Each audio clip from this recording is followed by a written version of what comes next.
We're very glad you can join us this evening in celebration of Black History Month. Black History Month is about honoring our Black leaders who have paved the way. Most importantly, Black History Month is about raising the next generation of leaders. Therefore, we deeply appreciate all of you for coming together to support our students in their professional development. It is so much more important for us to come together now to support our students and to continue to build community with each other, because during this pandemic, so many members of our community have lost their lives. A special thanks to our alumni panelists, board members, chapter leaders, alumni volunteers. Thank you for sharing your wisdom with our current students. Students of UC Berkeley, we deeply appreciate you being here with us tonight in order to be all you can be. Coming together as a Cal community together, we will rise. Thank you again, and go Bears. Turning it back over to Myrna. Awesome. Thank you, Chloe, and go Bears. So yeah, I'm really excited to have our panelists today. I think we have a good mix of career experiences and experiences at Cal. So with that, I'm going to pass it on to Jacob Neal, who's our class of 2020 alum, actually from our program. So we're excited for him to come back. So yeah, take it away, Jacob. Yeah, good evening, everyone. We are so excited to have you all here with us tonight. Again, my name is Jacob Neal. I'm a former alumni scholar. I was a part of the TAP DS scholarship. I don't think that's in existence currently, but nonetheless, I was a very proud Cal Alumni Association scholar. Today, we're going to start with some words of wisdom from our alumni, but first, we're going to do some quick introductions. So to our panelists, please introduce yourself with your name, pronouns, year you graduated from Cal, and then afterwards, let us know what is one lesson you learned while at Cal that has helped you overcome challenges in your professional life now. So I'll start off first. So my name is Jacob Neal, pronouns he, him, his, class of 2020. I would say the biggest lesson I learned while at Cal was definitely normalizing rejection as redirection. There was a lot of moments during my time at Cal where doors would close, but another one would open, right? Even on my journey to Cal, I had to learn that very early on. As a transfer student, I was denied by a lot of my top institutions coming out of high school, which is what led me to Cal. Because once I arrived at community college, I had another chance, if you will, at learning new ways, proving myself academically. And from that point onward, I was able to transfer into a prestigious institution such as Cal. And that I think that mantra of just learning that it was okay getting shut down by a lot of my top schools coming out of high school was very important. I was very demoralizing at first, and I think along your Cal journey, you definitely will have moments where you will be rejected and you may feel demoralized, but at the same time, use it as motivation and just know that future opportunities will arise. So now to kick things off for the rest of our panelists, Naomi, would you please introduce yourself? Hey community, my name is Naomi. I use she, her pronouns. Thank you all so much for having me. A little bit about myself. I graduated from Cal in 2018. I am currently at Columbia University in their School of Social Work, but I'm also doing a dual Master's in Public Health program. Because we're in a global pandemic, I'm schooling and working from home. So I'm also working at UCSF in their Department of Psychiatry. And the piece of advice that I was given was just to take care of yourself. You know, public health and social work and really medicine is really evolving to understand the microsystem that we live in and understanding the different intersections and the different systems that really impact us, right? So it's super important to just remember that while also taking care of yourself. And that really has carried me through. So I'm excited to talk with y'all today. Thank you, Naomi. And I failed to mention what I'm doing currently. I'm also a college advisor fellow under the Destinations College Advising Corps, where I'm working with underrepresented and low-income first-generation high schoolers in my local community, where I'm essentially giving them information about college access and closing the opportunity gap for higher education. So I thought I mentioned that earlier. But moving on, Austin, would you please introduce yourself? No, thank you, Jacob. Hello, everyone. My name is Austin Drake, and I go by he, him, his pronouns. And I'm the class of 2018, so a recent graduate, along with a fellow Bears here, and currently working as a marketing specialist at Facebook. And it's a fancy word for I do content moderation as well as improving our processes through project management. And the one piece of advice I think stuck with me since I'd say my sophomore year at Cal was someone had said, your network is your net worth. And it's something that I would always hear consistently throughout my journey at Cal. I even use it now, and it's something that essentially means that you need to utilize your network that you have here at Cal, excuse me, in order to help you succeed. That no one gets through this journey alone, and it's not just a monetary value that your network has. You don't need to find like the richest person or the one with most resources, but enjoy your time at Cal and finding these connections, because you never know when you're going to need them. Thank you, Austin. Dana, will you please introduce yourself? My name is Dana Stevenson Lang. I'm a native Californian, raised in East Palo Alto, California, and I came up with good community values. So I ended up eventually graduating from the Haas School of Business. I wanted to go into government.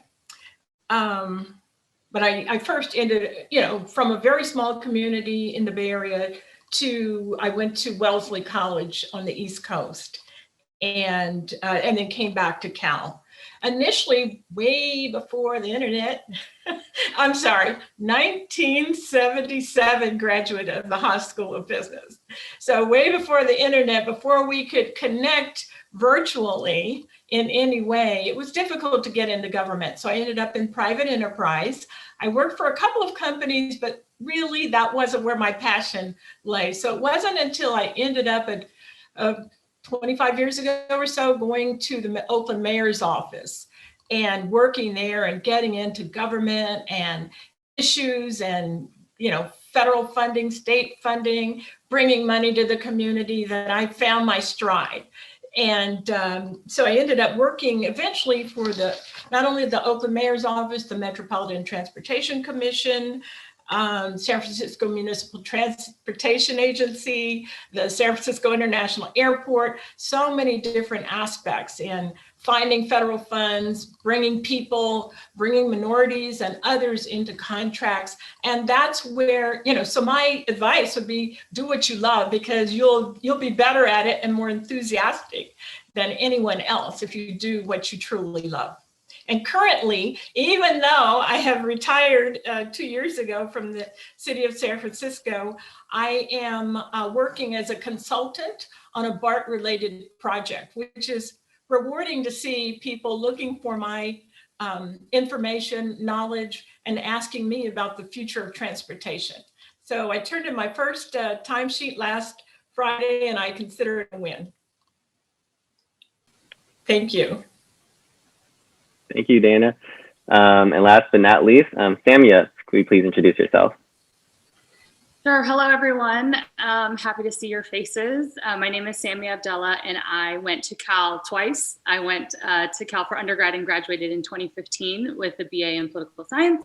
And then I directly went to the Berkeley School of Law and graduated from there in 2018. I'm currently an attorney at Sony Pictures Entertainment down in LA. Just started that job in December. Prior to that, I was at a firm named Kattenmuch and Rosenman. I was doing mostly corporate M&A work, transactions, and we can get into that for those of you that are interested in that, but I won't bore you to death at this moment. In terms of my advice that I would give, sort of like kicking off kind of something that I learned at Cal, I think I might one up Austin there. That I love that phrase, your net worth is your network. And I'm going to add to that and say that teamwork makes the dream work, because certainly nothing that I've done in these, times at Cal, post grad, I've been able to do myself. I mean, we're all very capable, smart individuals, and that's why we're at Cal, but certainly I couldn't have accomplished where I'm at or what I've done so far without the help of people every step of the way, whether that was to try to get into Cal. Like Jacob, I was a transfer student. So being someone from community college who transferred into Cal, definitely felt that pressure when you were a junior transfer of like, am I smart enough? Do I belong here? And certainly my success was drawn upon my classmates that I formed relationships with. And that very first semester I took political psychology. I was a political science major, and with Miss Stoker, I still remember, it was one of the hardest classes I've ever taken. And I did a study group with friends that were also transfers, and dedicated study group every Monday from 1 to 2 p.m. and ramped it up for finals. And everyone in that study group that were all transfers, we all ended up getting an A in the class. And so I think that's just a small example, but again, every step of the way, there's been someone or some group of people that have been supporting me. So find those people, hold them close, and continue to utilize them throughout your career after Cal. Yeah, wow, that's great. Yeah, thank you all for sharing. I really resonated with a lot of the things y'all just shared with us, especially teamwork makes the dream work, right? Takes a village to raise a child, as they also say. So I really appreciate all the gems y'all gave us. But to kick things off with the first question for tonight, let me give some context. Knowing the challenges that Black students at Cal have to face, on a day-to-day basis, some of our students want to know, how did you survive at Cal? How did you keep yourself motivated? And what advice do you have for us tonight? And also, like Samia mentioned, did you face imposter syndrome? And if you did, how did you navigate through that? So Austin, can you please chime in for this one? Definitely. There certainly is a level of imposter syndrome coming to Cal. A little background, I didn't really know what Cal was when I first got accepted into it. I didn't even want to stay I'm originally from the Bay Area, from San Jose. And only thing I was like, I've heard of UC Berkeley, but I was like, I'm trying to go to LA. I want to go out of state. And I'm like, Cal, what is even Cal? And then they come and it's like, oh, it's the #1 public university. I'm like, oh, like, oh shoot, let me see what's going on over here. So I first didn't know that, and then knowing that, it's like, wow, like I was accepted into such a big institution that's heavy on the academic and research. And I think with that, and then coming in, like I had people before say, my freshman year, that you just just kind of like here maybe because they're just trying to get more Black people to come in, and so you feel like you didn't come here based off your academics. You feel like you came here just to fill some diversity maybe quota or anything like that. But it's really important, I'd say, to survive Cal, you need community. You need community and engagement. That's what got me through Cal. I think through that, having the imposter syndrome, I was able to find connection within the Black community at Cal, find it within these organizations as well. I was a part of a Black business organization called the Haas Undergraduate Black Business Association, and I think that is what really helped me and ignited me to come through and get through not only Cal but also Haas, being I think at the time the #2 undergraduate business program. And so having those rigorous things and dealing with like the competition that I know all of us have faced throughout Cal, it was really honing in on building those relationships. You have your study groups, you have your sessions outside, and like those wellness activities that kind of Naomi was like saying, take care of yourself. Find the time to relax too, because if you're in go mode the entire time, you will burn out, and there's no other way to avoid that. So finding that balance, I would say, in that. So yeah. Thank you. Dana, can you please chime in on this one? Very similar to what Austin said. I found that, we were at the Haas School of Business, we were assigned to study groups at times. And so when I went to other classes, even accounting or math, I would look for someone in the room that I might be able to interact with, get their phone number and ask them if they'd like to share. What is the homework? Let's discuss let's discuss the concepts. And even if it wasn't a study group, it made me feel regular.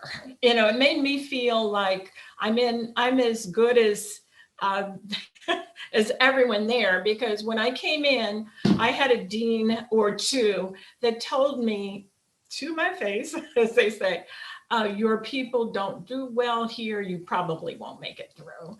And so being who I was determined to prove him wrong. So the first thing I had to do was stay really quiet, so he didn't call me out too often, and study as hard as I could, connect with others, and show that even though he didn't know me, he knew that Black people in the 70s weren't doing so well at Cal, and I wanted to show him that I could do so much better, you know, that wasn't true. So while I proved it to him, you know, I still felt that I didn't get the support that I would have gotten had I not been a Black woman. I didn't feel that sense of self-esteem. I just felt I proved him wrong, but I didn't feel happy. When I started interviewing later, I felt happy because everyone thought I was fabulous.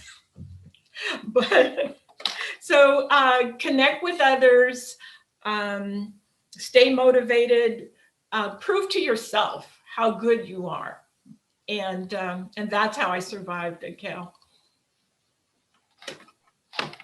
Yeah, wow, thank you. Naomi. Yeah, thank you so much for adding that, Dana. I definitely, in retrospect, realized that community is probably the most important factor in my survival. I was in Summer Bridge 2013. And while I thought it was corny, the idea of Bridgie Love, I honestly was like, this is really corny, but it turns out to come in handy, and actually is a big part of my current network. I work with 4 people who are in Bridge before me. And so it just goes to show that, you know, building those connections early on really does help. I was a part of the Afro floor during my freshman year, as well as was the TPA for the Afro floor 3 years later. And, you know, just being a part of that community really does make a difference. And, you know, I was intentional to also include, you know, junior transfers and folks who weren't necessarily living on the floor. So if you have that opportunity, I certainly would recommend making connections that way. I also think, you know, it's important to recognize that UC Berkeley is an ivory tower. It is an institution, and institutions are set up in place to support and exalt certain people. And, you know, I think it's important to still root yourselves in communities. So I was intentional to really root myself in the Oakland community, and different parts of the Berkeley community, specifically working at Highland Hospital. I worked at UCSF, and I did that during undergrad just because I needed something to juxtapose, you know, the constant academic competition that I was receiving. And doing that, honestly, even though it added to my schedule, really was helpful, not only in building my resume, but also in just in seeing that there's still life outside of the institution. There's still people doing regular things. And I needed that to keep me grounded. Thank you, Naomi. Moving on, due to time, to our next question. For our students who are preparing for their first jobs, sometimes it may feel like you don't have enough experience. So with that being said, how do you suggest students market the knowledge they have learned in maybe a class setting or in a community-based setting, an organization, a club, you know, et cetera, into their careers? And to begin, Samia, will you please take this one away? Yeah, happy to chat on this one. It's really important to me personally, just because definitely when I started at Cal, I knew I wanted to be an attorney, but didn't think that I could be where I'm at today. So the previous question kind of talked about imposter syndrome and you know, tools to get past that. I think that definitely still is the case once you've graduated from Cal and you're looking at jobs. Imposter syndrome isn't something that just goes away because now you've shown yourself that you can get a degree. It persists. It's definitely an individual's journey. to kind of work through that. And every day you're kind of working to get more comfortable in your skin. To answer your question more directly, however, I would say to really take a step back and look at everything you've done in your life, whether it's academic or professional or personal, to figure out what skills have you learned. A lot of times these jobs that require, the cliche is that, a job requires 10 years of experience, but it's an entry-level job. It just doesn't make any sense. So it's understandable that you would feel discouraged when you see something like that and you don't really feel qualified. I want to let you know that a lot of the things that you've done to get to where you're at today are skills that you can communicate during an interview. They're skills that you can talk about in a cover letter. Definitely don't feel like you need a robust, resume with all these experiences, professional or otherwise, when you can actually communicate that you're able to do the job because of the things that you've gone through in your life. For example, I want to give a concrete example because this is very hypothetical, but I would say, if you're applying to an internship and part of the skill set required is, responsible, timely, communicative, those are like our buzzwords, right, for any type of job. And you haven't had an internship previously, but you've, taken care of an elder in your family and you've been responsible for getting them to the doctor or attending to them. Those are all things that demonstrate that you are responsible, that you're timely, and that you're a leader. So I would encourage you to tap into those experiences when you feel like you're not really on point with what they're asking for. And I think overall theme, I think I'm talking about a lot of cliches, but for me, it's, you can't, you can't make 100% of the shots you don't take. So just putting yourself out there and applying to something, even though you don't feel qualified, that is totally understandable. Other people are doing it. Other people that don't look like us are doing it all the time. So I do it all the time. And you can see that you'll be successful for that. Another concrete example, and then I'll be quiet because I've been going on and on, is the job that I'm at now at Sony. A lot of times, if you're interested in law, you'll know that going in-house to a company takes a lot of time. You have to be at a firm or doing something else for like years and years and years. For me, I was only at my firm for 2 years. I applied to a job that said they needed 4 years of legal experience. I had 2. I applied anyway, and they hired me. This is not more so about me, but more so about the example of just put your name in the hat and just see what happens, because it's all about preparation and luck. Those are the 2 things that have worked in my life. So let that be some inspiration. Yeah, no, I love the analogies. Keep them going. Shooters are going to keep shooting, and if you don't shoot 100% of the shots you don't take, you're never going to have that opportunity. Austin, can you please chime in? Yeah, definitely. Samuel really had so many good points there. Kind of almost bouncing off of a few of those.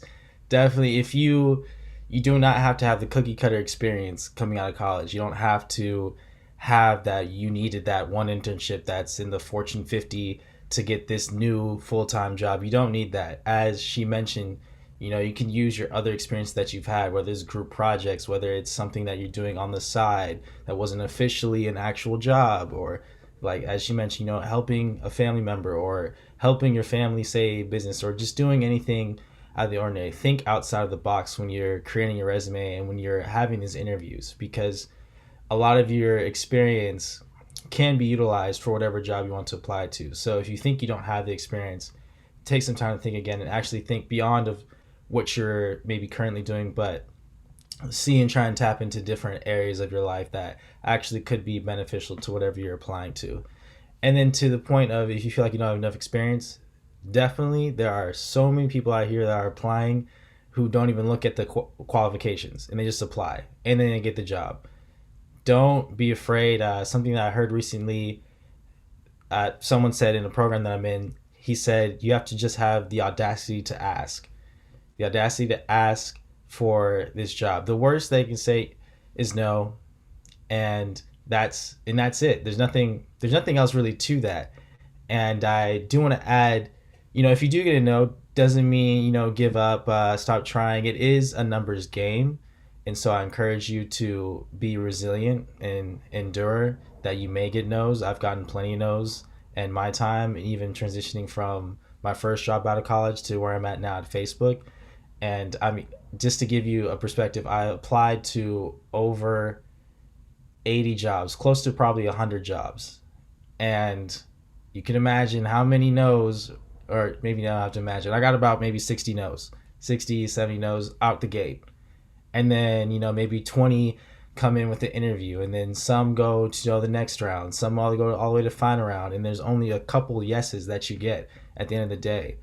But that's sort of just how the process goes. Don't feel overwhelmed or tempted, but if you can plan well ahead and take your time and not necessarily feel like you have to get this now, there's no, like I said, there's no cookie cutter for your resume. There's no cookie cutter that if you don't necessarily have a job lined up after college, take your time, find in and tap into what you find passionate in doing and where you want to go, and set up informational interviews, coffee chats, and sort of work your way to get to that point. There is no path to success, as they say. It's a whole bunch of different routes. You just got to find yours. Yeah, that's advice I would give. Thank you. Thank you, Sammy and Austin, for sharing. So for Naomi and Dana, what advice would you advise to students when trying to determine their immediate next step after Cal? And during this time of COVID, is it best to take any job, like the first position offered, or should you wait it out? Similar to what Austin was saying about being a numbers game. So if you do get that first job finally, do you wait it out or do you jump right at it? We'll start with Naomi. Yeah, great question. I think, so the first part of the question is, deciding what to do after Cal. And, I think my first point would be to utilize your resources, right? I know my junior and senior year, I was making like bi-weekly trips to the EOP office, to the College of Letters and Sciences, to the School of Public Health, really talking to as many people as possible to determine like what the best fit for me was. And that's what they're there to do, even in pandemic times. I strongly recommend, talking to as many people as possible because they're there to support you. In regards to the second part of the question, I would say it's okay not to give an immediate response. So in the circumstance that you are apply for a job, you're given the job, I think it's totally fine to give them maybe like a 2-week or 1-week delay, and be transparent that you're waiting for other offers, or not waiting for other offers, but that you are still in the process, right? And I think also giving yourself a timeline. So if you're applying to multiple jobs at the same time, then there's a likely chance you may be interviewing for those jobs at the same time. So I try to stack it so that the timelines are the same, and I'm not forced to have to make that choice of, do I accept this job or do I hold out on the others? And I would also just add that, like, applying to jobs, in my view, is like dating. It's important to ask those really, really hard questions to really determine, is this the right fit for me? And even after you're given that acceptance email, I think it's totally appropriate to still ask follow-up questions. I know because I applied to a job during the pandemic and I started working at UCSF in September. However, I was interviewing for the job in July and August, and I did not ask, how are you supporting your Black employees, during this global pandemonium, as well as the Black Lives Matter, unrest. So I think it's totally appropriate to ask more questions and, go back for coffee chats and just, gaining as much information as possible. But I would say just be transparent throughout the whole process, because ultimately you'll save yourself a lot of heartache that way. But I'm curious to hear Dana's, what you think, since you've also worked in this field. I think mine is a little more old school. Wait, the question was, will you repeat the question? Because Jacob. Yeah, definitely. So like, what advice for students who are determining their immediate next steps after Cal during this time of COVID? Is it best to take any job that comes their way, or should they wait it out and look at all their options before? Okay, here's another way to operate. I would take any job if I needed to eat and pay rent, I would take the job that gets me and show my character that I'm willing to do anything. And those people may know that I'm really looking for something more. And those may become my allies or my cabinet who promotes me. Those people who know that you're just doing this to make ends meet, but you have, there was a young lady at the airport who was my assistant, and she told me what her real dream was.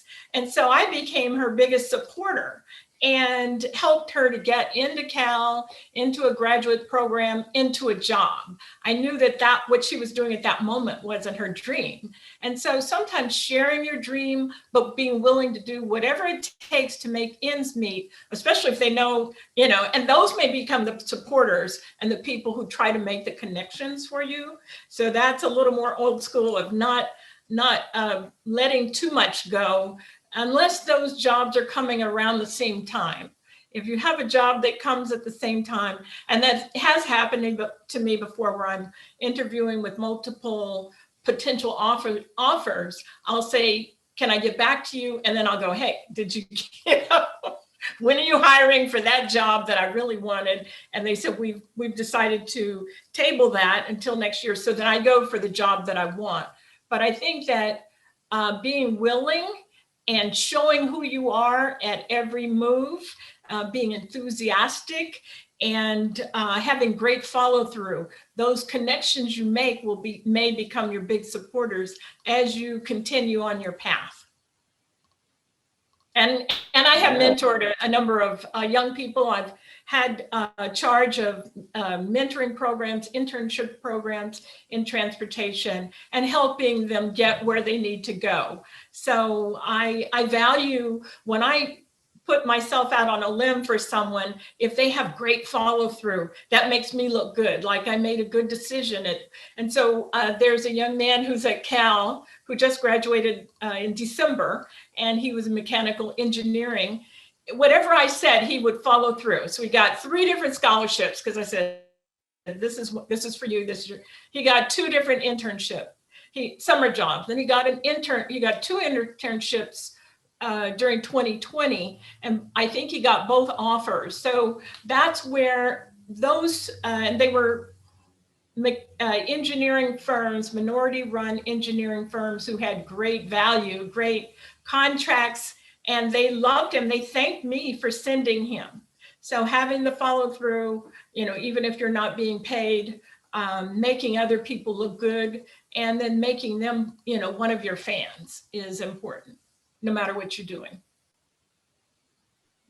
Yeah, and actually I have a quick follow-up for you both, Dana and Naomi. How do you deal with frustration then, like around getting no's or failures often? I did like what you said, Dana, about just showing your willingness and how much you're going to work hard. But what about when you do get rejected and you're down really wrong, like on the wrong side of the stretch right now, and you're getting a lot of no's? How do you persevere through that? Well, when I was going from one position to another about 15 years ago, 12, 15 years ago, I said, I'm not going to get a job easily, but I'm going to get 10 interviews, I'm going to aim for 12 interviews. And so I targeted the jobs that looked like, they had my name on it, the jobs I could be most enthusiastic about. And by the time I got to 8 interviews, I had my dream job. So getting the interviews is, submitting the applications is one thing. Getting the interviews, only a certain number will be that. So I felt good every time I sent in an application, every time I got an interview, and then it's a numbers game from there. You'll get an offer after X number of enthusiastic interviews, you will get an offer. Yeah, I just adding to that, and also I think Austin mentioned this earlier, but casting a wide net. So similar to Austin, I also applied to like a lot of jobs, like 60 plus. And that actually got to be overwhelming because I actually had a lot of interviews, which I wasn't expecting. Did get a lot of no's. And I think for me, back then, because this is like in 2017, 2018, I saw no's as like a blow to my ego. I saw it as like devastation. But I also quickly realized that it was also redirection. And actually, like, I ended up in exactly where I was supposed to be. And I also, utilized my community as support. They helped me improve my interviews as I went along. We would sit in the Golden Bear Cafe, and we would just like, outside, and we would just run through questions. And so that's just how the process was for me. It definitely was non-linear, and a lot of ups and downs, but, casting a wide net definitely helped for sure. Thank you both. Yeah, I really love this constant theme of, viewing rejection as redirection, right? And I think that's been a pretty common theme throughout. So next, we want to learn from some of you, and I can probably chime in on this one, but what has changed for you during COVID? Any advice on navigating a career in the virtual context? And we'll start with Samia. Am I unmuted? Okay. Yeah, I can kind of speak to this a little bit. I applied for my job that I have now in early October, and I started on December 7th. So it was like a 2-month type of process from start to finish. I have yet to see my office, any of my coworkers in person or anything like that. So this is very much my reality right now. I know we're all sort of learning and working from home, but to start a new job is another thing to do virtually, just because I personally think, human interaction generally is important, but also in a new job when you're getting to know people, I think I come across the best in person. I'm getting better with the whole virtual video thing, but in person, you just can't beat it. So I would say the tips that I would give for, let me do this in 2 parts. So tips I would give if you are starting a new job, I can start with that, but then around like getting a job, because that's what we were talking about. In terms of if you get an opportunity where you're going to start during quarantine or whatever, I would say take the opportunity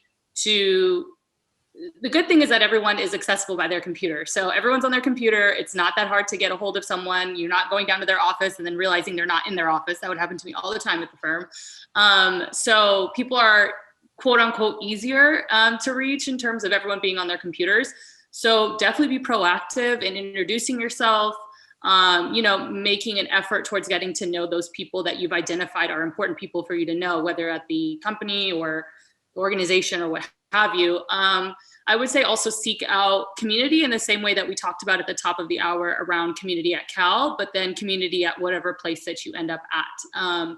I know for bigger companies, so luckily for me at Sony, there is a Black employees group at Sony, lawyers, non-lawyers, kind of a mix of whoever works there.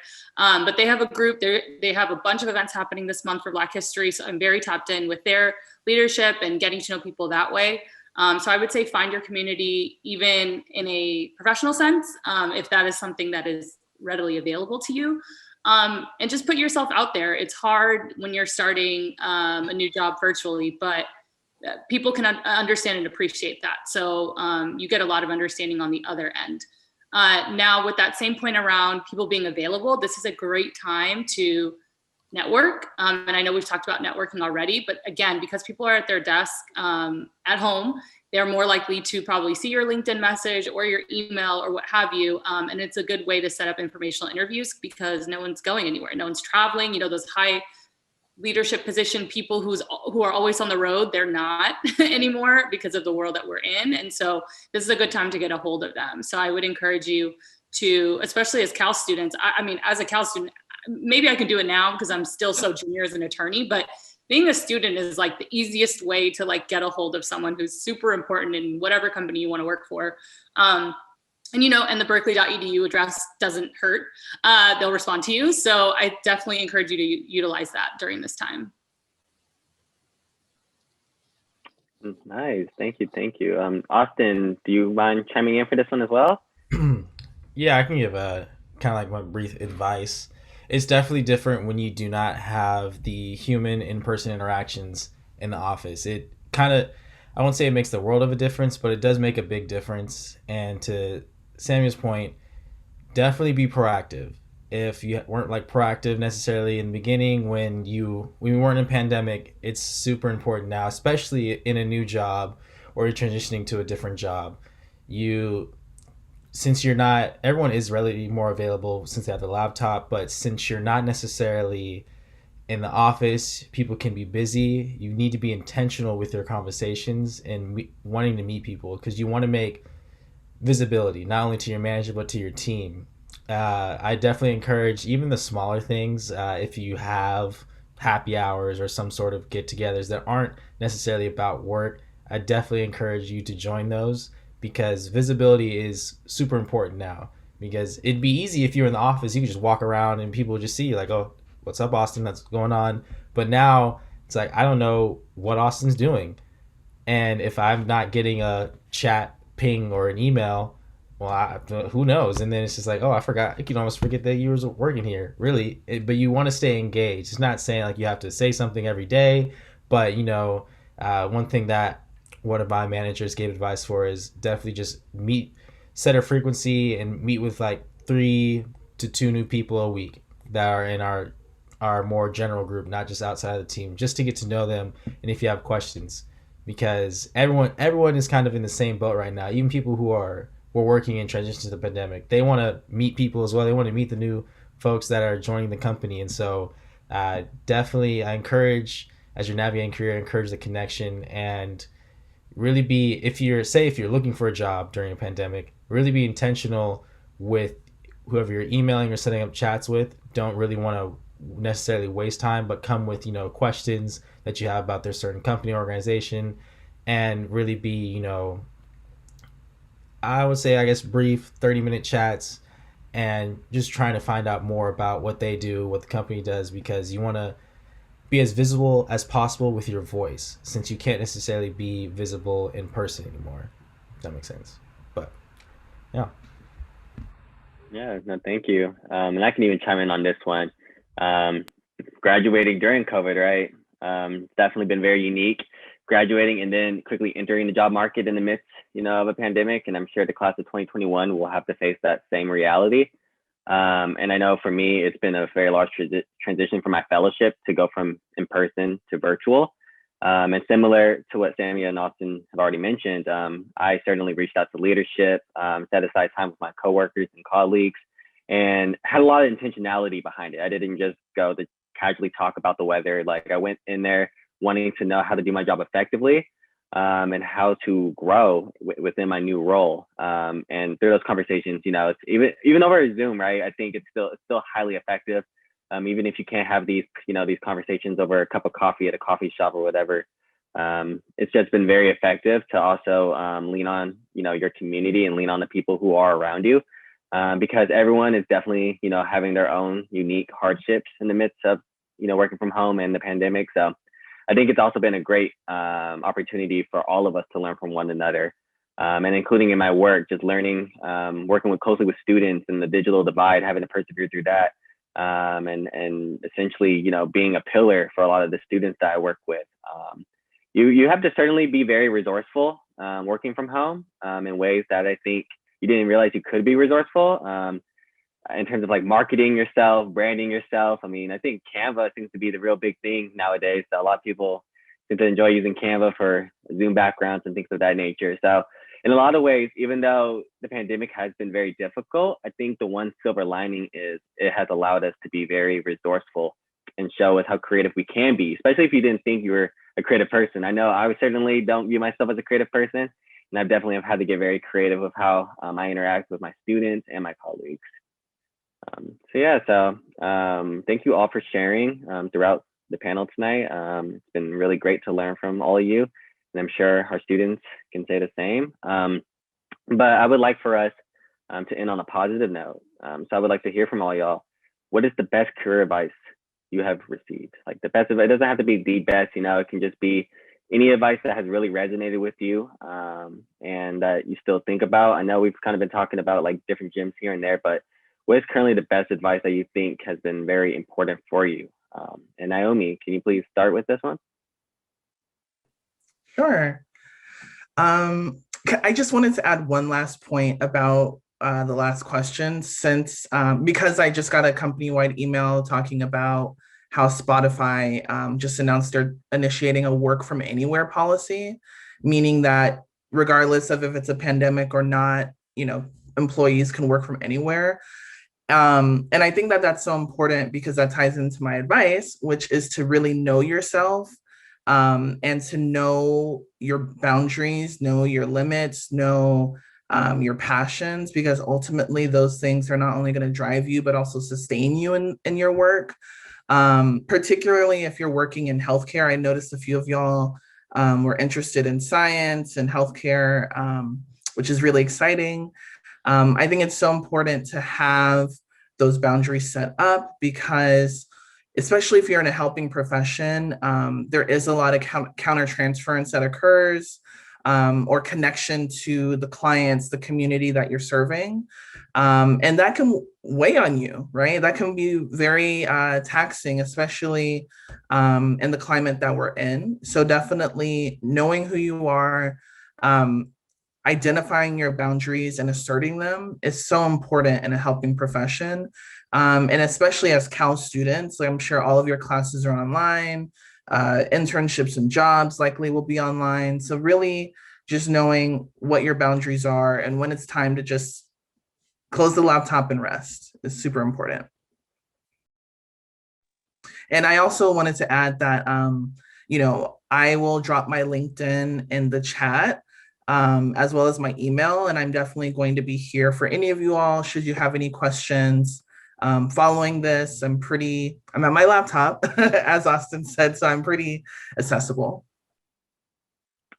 Thank you, Naomi. I would like to uplift a question in the chat real quick.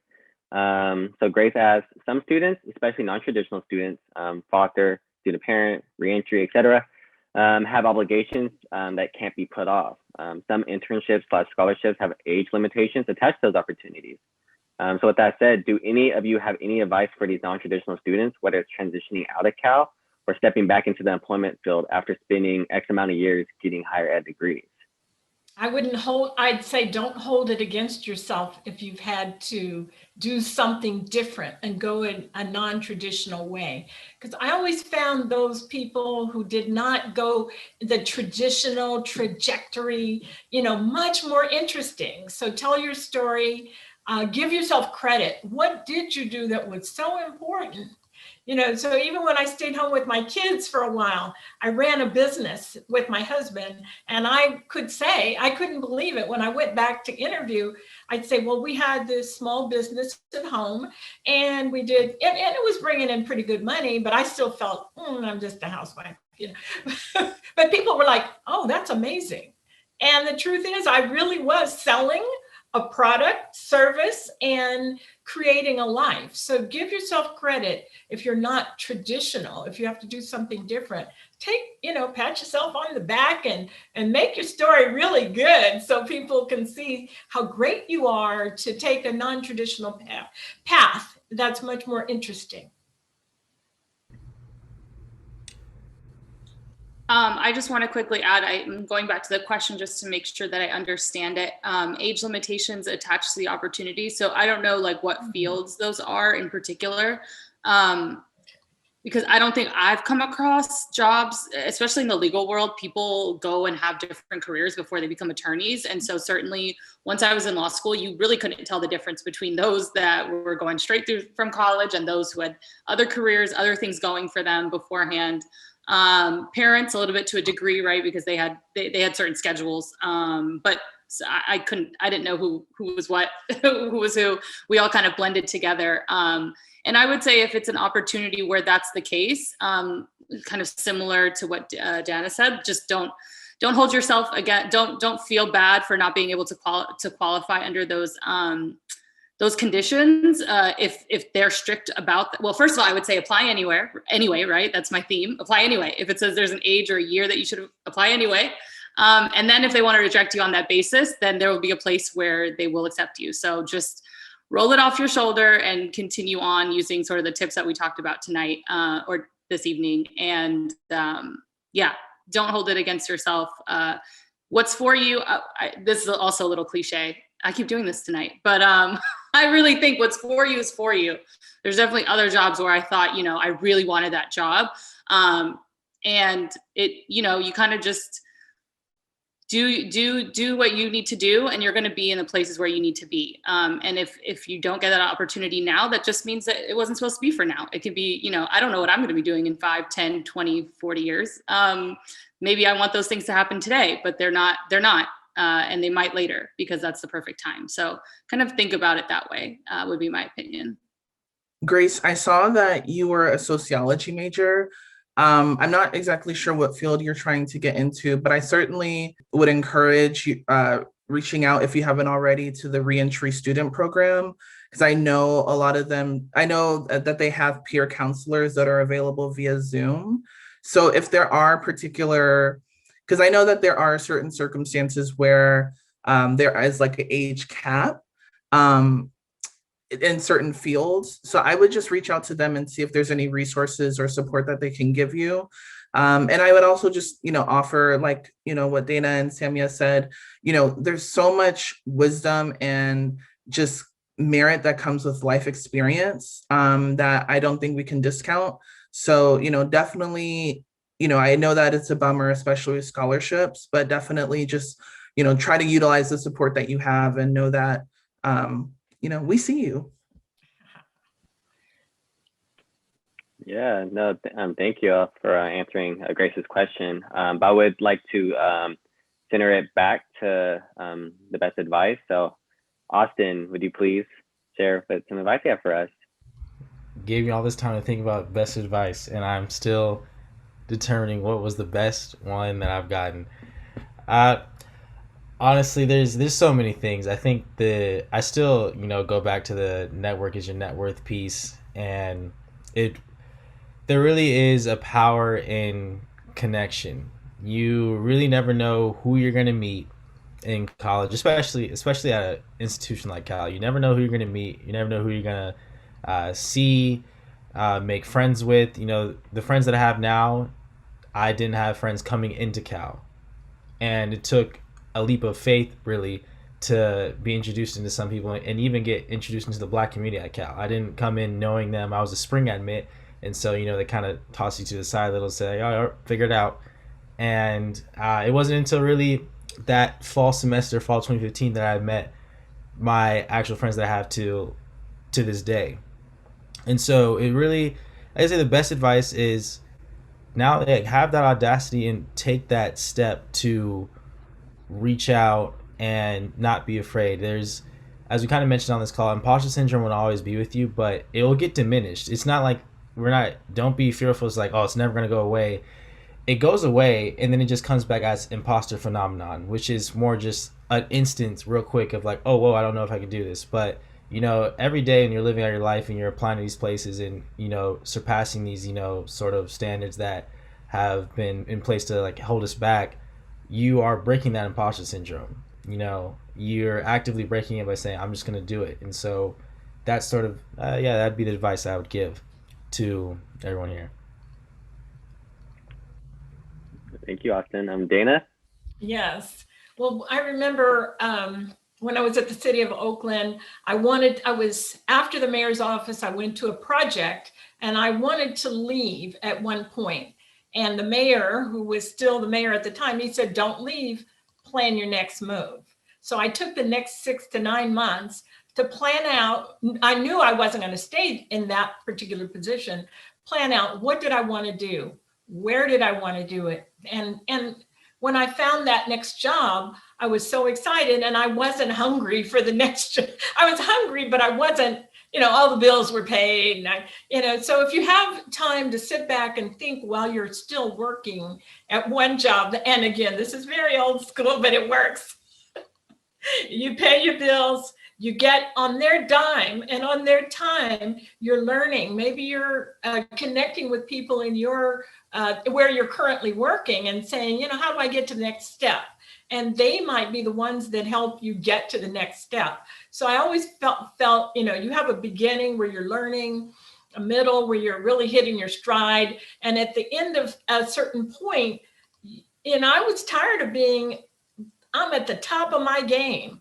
I don't want to be at the top of my game. I want to get somewhere else where I can learn and grow and stay excited. So I would fall up from time to time. Instead of, falling down, I would plan my next move, fall into it with a plan. And so that was good advice. Don't leave, think about it, take the time to really make a strategy and then have a firm footing. And that worked for me. Thank you, Dana. Samia? Okay, so I have two pieces of advice, naturally.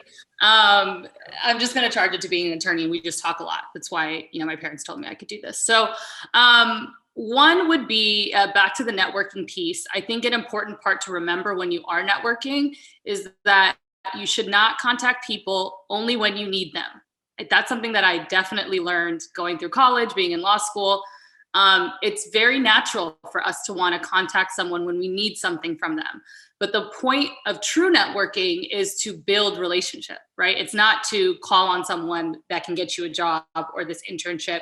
And the fact is, as someone that just graduated, that's very early in their career, that's kind of what you think of networking for. Oh, I need to get to know this person because they know this person and I'm trying to work for that person's friend.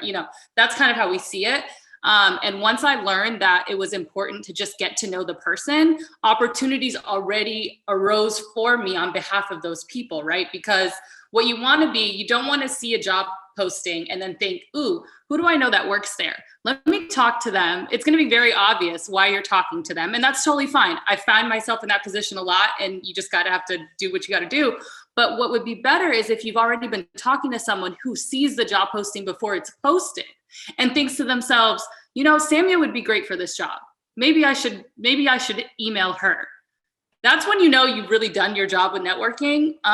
It's happened to me maybe once so far in my career where someone's like, I saw this, I think you would be great. That's where you want to be. That's definitely where you want to be when it comes to networking. So that's my first piece of advice. My second one I'll make more brief because it's not advice I was given. It's advice that I didn't coin it or create it, but I do think that I remind myself that all of us, me, you, everyone on this call, we're all unique people. We all have personal experiences that make us who we are. And a little bit back to what I was saying about, think about what you've gone through in your life to develop what kind of skill set that you have. I think it's important to realize that those things make you stand out. I think Austin also said, you don't have to be a cookie cutter applicant. And I think that's super important because nowadays, they get the people that fit the description. They went to the top schools, they have the great grades. And at the end of the day, I think what I've heard from employers is, do I want to work with this person every day? That's more important to people, which I'm very grateful for because I think, I'm a cool hang, but I don't think I'm the smartest person in the room, right? So I think it's really important for you to identify what you bring to the table and lean into that. Don't be afraid to talk about your background. The last thing I'm going to say as an example of that, I pulled up my cover letter for Sony, right? I'm just going to read you one sentence about my parents are from Eritrea, which is in East Africa. So I said, while I believe that my professional and academic experiences are ideal for this position, I also have a background and interests that make me unique. I grew up in a Black immigrant household where hard work, diligence, commitment, and doing the right thing was prioritized. Protecting and supporting Sony, their brand, growth, and success would be a welcome challenge. Guess why that's partly why I got the job at Sony, because the hiring partner had parents who immigrated here from Japan. Not someone who I would immediately connect with, right? But Sony, Japanese company, kind of makes sense. But he, during my interview, mentioned, tell me more about your family. I had never really had anyone in a legal context ask me to tell them about where my family's from, what they had gone through and the like. And so I think instead of trying to shy away from that, I say lean into it because a lot of people will find it very interesting and find it very valuable to them and their ability to do the job well. So I'll leave you guys with that. Hopefully that was helpful. Yeah, wow, that was very powerful. Everyone's advice was super, super powerful. Me being, fresh out of college, I don't have as many years of career experience that y'all have had the fortunate, experience of having. But one thing I will say though is definitely use your story, be vulnerable. There is so much power in vulnerability. And I think for all y'all, right, being students at Cal, you kind of learned that at an earlier, age when you were applying to get into the school. about the power of vulnerability, using your story, the personal insight questions, or learn your story. Please learn ways in which you can use it to market yourself. I think Samia showcased a very great example in which you can use your story to open up many doors and opportunities for you. So with that, that will conclude our panel. Thank you all again for joining us tonight. We hope you were able to take away some, gems, some great key points, and this can help you move forward in your job search. I see that people are dropping their LinkedIn. I will do that soon. Just give me a second. And I'm also happy to connect. Feel free to email me or DM me on LinkedIn, and I'm sure the rest of the panelists can agree with that. But I'll pass it over to Mirta.